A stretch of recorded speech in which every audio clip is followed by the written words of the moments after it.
आज के स्टडीज के इस लेक्चर में तीन अलग अलग मुद्दों पर बात होगी। पहला मुद्दा मेंटेनेंस का ये रहेगा कि बाइक को मेंटेनेंस कितना लगेगा, कितना देना पड़ेगा। दूसरा मुद्दा ये रहेगा कि बच्चों का मेंटेनेंस कितना लगेगा। तीसरा मुद्दा ये रहेगा कि पत्नी और बच्चों को कब तक मेंटेनेंस देना पड़ेगा।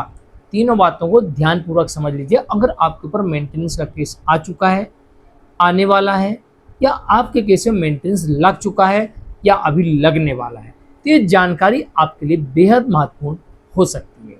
जय जिनेंद्र, मुकेश जैन। वीडियो को लाइक और शेयर कर दीजिए और इस तरह के जजमेंट्स का पैकेज पाने के लिए जिसमें लगभग आपको 200 जजमेंट्स मिलते हैं या अन्य किसी जानकारी के लिए दिए गए नंबर पर आप संपर्क कर सकते हैं। चलिए शुरुआत करते हैं। नंबर 1, सबसे पहले बात कर लेते हैं बाइक को कितना मेंटेनेंस देना पड़ेगा। देखिए, मेंटेनेंस के मामले में कोर्ट कुछ इस प्रकार से अनुमान लगाती है। सबसे पहले पति से पूछती है, भैया बताओ आपकी इनकम कितनी है और आपके खर्चे कितने हैं और आपकी संपत्तियां कितनी हैं और आप पे जिम्मेदारियां कितनी हैं। ये चारों चीजें पूछती है पति से पहले कोर्ट। अब पति अगर बड़ी ईमानदारी के साथ व्यवस्थित तरीके से हिसाब किताब लिखकर कोर्ट को तुरंत दे दे, तो फिर यहाँ पर हिसाब किताब देखने के बाद फिर जो पैसा बचता है, जिसे हम कहते हैं शुद्ध इनकम, यानी कि पति की जो इनकम थी 1 लाख रुपए महीने थी, उसमें से पति के 80,000 रुपए खर्च हो जा रहे थे, 20,000 रुपए ही बच रहे थे उसके पास। अब कोर्ट तय ये करेगी कि जो 80,000 रुपए पति खर्च कर रहा है, क्या इसमें से पति को बोल के और कुछ कम करवा सकते हैं? ऐसा हो सकता है। अगर हो सकता है तो कोर्ट कहेगी भैया ये अनावश्यक खर्चा, इसको आप बंद करो, इसे हम कंसीडर नहीं करेंगे। नहीं हो सकता तो कोर्ट कहेगी देखो ये 80,000 तो जो खर्च हो रहा है इसका कुछ नहीं हो सकता, ये तो जायज है। अब जो 20,000 पति के पास बच रहे हैं, तो 20,000 में से अब पत्नी को कितना दें? तो यहां पर सिर्फ पत्नी है, बच्चे नहीं है, तो कोर्ट ऐसे मामले में पत्नी को 10,000 दे सकती है कि 10,000 पति को छोड़ो, 10,000 पत्नी को दे दो। बढ़ के 12-13,000 भी हो सकता है, क्योंकि पति की 1 लाख रुपए इनकम है, लेकिन 80,000 उसके खर्च हो रहा है, लेकिन 10,000 आप मान सकते हैं। तो नंबर 2, अब यहां पर पत्नी भी है और बच्चे भी हैं, तो ऐसी स्थिति में कंडीशन वही है कि 1 लाख कमा रहा है, 80,000 खर्च हो रहा है, इसमें कुछ कर नहीं सकते हैं क्योंकि वो तो जा ही रहे हैं। अब 20,000 पति के पास बच रहे हैं, तो ऐसी स्थिति में पत्नी और बच्चों के लिए, एक बच्चा है तब भी वही 10 से 12,000 रुपये, और अगर 2 बच्चे हैं तो 10 से 15,000 रुपये, और अगर 3 बच्चे हैं तो भी 10 से 15,000 रुपये, और अगर 4 बच्चे और पत्नी है तो भी 10 से 15,000 रुपये, क्योंकि जो 80,000 जा रहा है उसमें कंसीडर करने की संभावना नहीं, वो तो जाना मतलब जानी है। तो फिर पति के पास पैसा कितना बच रहा? 20,000 रुपये, तो उसमें से तय करेगी। यानी कुल मिला के हिसाब किताब यहाँ पर ये आता है कि पति को अपनी इनकम के साथ साथ अपने खर्चों की जानकारी कोर्ट को ईमानदारी के साथ देना पड़ेगा, यानी कि सही सही जानकारी देना पड़ेगा। अगर कोर्ट को ऐसे लगता है कि जो आपके खर्चे हैं उन्हें रोका नहीं जा सकता है, अनावश्यक खर्चे नहीं है, तो वो सारे कंसीडर किए जाएंगे। और आपने अगर मेंटेनेंस बचाने के लिए वो खर्चे आपने बढ़ाए हैं, या आप जानबूझ के गलत खर्चे दिखा रहे हैं, या अनावश्यक रूप से आप खर्चा कर रहे हैं, तो कोर्ट उन्हें कंसीडर नहीं करेगी।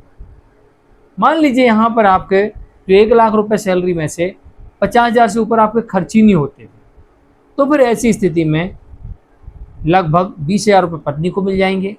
अगर एक बच्चा है तो ये 25 से 30,000 जा सकता है, और अगर यहाँ 2, 3, 4 बच्चे भी हैं तो भी ये 30-35,000 तक भरण पोषण हो सकता है। लेकिन जहाँ पर 80,000 पति के जा रहे हैं, 20 ही बच रहे, वहाँ पर 15,000 से ऊपर कोर्ट नहीं बढ़ेगी, क्योंकि पति के पास है ही नहीं। इस तरीके से अनुमान आप लगा सकते हैं। लेकिन ध्यान रहे, भरण पोषण के मामले में पति को ही अपनी इनकम और अपने खर्चे का हिसाब बड़ी ईमानदारी के साथ, सबूतों के साथ कोर्ट को देना होगा। ऑथेंटिक आपके खर्चे होंगे तो कोर्ट बिल्कुल ना नहीं कहेगी, और आपके अनावश्यक खर्चे होंगे तो कोर्ट कहेगी आप इसको बंद करिए, इसे कंसीडर नहीं किया जाएगा। ये भी ध्यान रखिएगा। अब बात कर लेते हैं कि बच्चे अब 18 साल से ऊपर हो गए तो भी क्या देना पड़ेगा। हाँ, लड़कियों के मामले में कोर्ट अक्सर ये कहती है कि जब तक उसकी शादी नहीं हो जाती है, वो जॉब ना करने लगे, तब तक आपको देना पड़ेगा। और लड़कों के मामले में कोर्ट ये कहती है कि जब तक वो जॉब ना करने लगे, मतलब अपना बिजनेस ना करने लगे, कमाने लगे, तब तक। लेकिन इसका मतलब ये भी नहीं है कि अगर पिता से भरण पोषण ले रहे तो वो जीवन पर्यंत कुछ करे ही ना। कोर्ट ज़्यादा से ज़्यादा बच्चों के लिए 25 साल तक, इससे ज़्यादा अलाउ नहीं करेगी। बहुत हुआ तो 28 से 30 साल तक। इसके ऊपर तो वो भूल जाएं कि मैं अपने पिता से आज भी लूँगा, मैं तो बेरोजगार हूँ, मुझे कोई नौकरी नहीं मिली। कुछ तो करना पड़ेगा भैया। अब 30 साल के बाद तो पिता ये कहेगा मैं रिटायर हो गया, अब मैं अपने बच्चों से मांगूंगा भरण पोषण। और ये नियम है कि पिता के पास अगर आजीविका नहीं है तो अपने बच्चों से भरण पोषण मांग सकता है। तो 30 साल से ऊपर या शादी तक या नौकरी करने या बिजनेस करने तक, यहाँ तक बच्चों को देना पड़ सकता है। तो अब चौथा बड़ा सवाल ये आता है कि बच्चे नौकरी करने लगे हैं तो भी क्या देना पड़ेगा? नहीं देना पड़ेगा। बच्चे जहाँ कमाने लगे वहाँ बच्चों का भरण पोषण बंद। जहाँ उन्होंने शादी कर ली वहाँ भरण पोषण बंद। अब यहाँ पर एक और पॉइंट आता है वाइफ का। वाइफ को कब तक देना पड़ेगा? जब तक वाइफ की इनकम कोर्ट में साबित ना हो जाए तब तक, जब तक वाइफ की दूसरी शादी कोर्ट में साबित ना हो जाए तब तक, जब तक वाइफ की अडल्ट्री कोर्ट में साबित ना हो जाए तब तक, और जब तक वाइफ जीवित है तब तक। यानी कि पत्नी की इनकम आने पर भरण पोषण बंद हो जाएगा। पत्नी किसी के साथ लिविंग में रहने लगी है तो भी बंद हो जाएगा। दूसरी शादी कर ली है डेफिनेटली हो जाएगा। और आखिरी बचता है मौत के बाद किसको देंगे? लेने वाले नहीं है। तो वाइफ के मामले में 4 कंडीशन लागू होती है।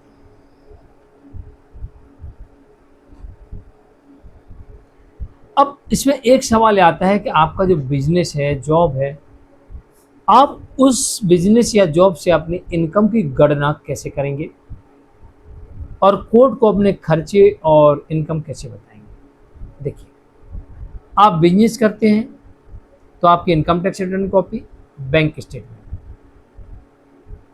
और कितना आपका कैश में होता है ये कोर्ट को बताना पड़ेगा। और कितने % आपकी इनकम है ये बताना पड़ेगा। भाई अलग अलग बिजनेस में, किसी बिजनेस में 1% होती है, किसी में 1 से भी कम होती है, किसी में तो आधा % ही इनकम होती है, किसी में 10 होती है, किसी में 20% होती है, किसी में 50% होती है, किसी में 100% भी होती है। फिर आपको बताना पड़ेगा कि मेरी इनकम कितनी है। इसके अलावा आपको यहाँ पर ये भी बताना पड़ेगा कि मेरे खर्चे कितने हैं। मेरा जैसे दुकान ऑफिस किराए का है, एम्प्लॉयड कितने काम करते हैं, बिजली का बिल कितना आता है, घर का, दुकान ऑफिस का।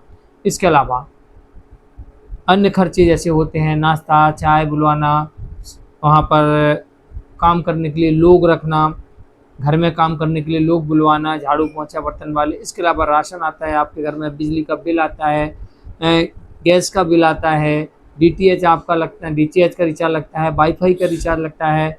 इसके अलावा मोबाइल रिचार्ज लगता है। आप अपने वकील साहब को फीस देते हो, ट्रैवल करते हो, होटल्स में रुकते हो, खाना खाते हो, दान करते हो, पैसा गुम जाता है, चोरी हो जाता है, ये सारी डिटेल्स, लोन लेते हो, उसकी EMI भरते हो।